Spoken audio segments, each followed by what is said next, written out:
student. How are you all? I hope you all are fine. Children, do you want to do some activity? Yes, of course. I shall teach you how to walk on a straight line with hands on your hips. Children, did you remember this? Yes, very good. This is straight line. This is straight line. Now, let us begin to walk on a straight line. Put your hands on your hips. Put your hands on your hips.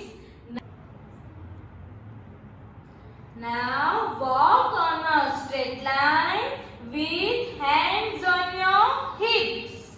Now, walk on a straight line with hands on your hips.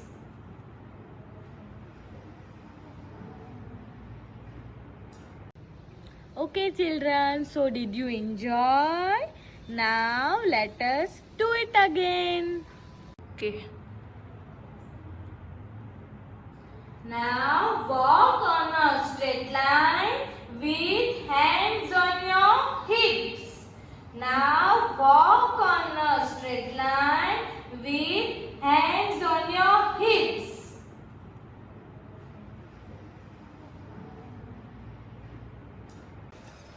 Well done, children. You can also practice this at home. So children, did you enjoy? Yes, now we are going to do one rhyme.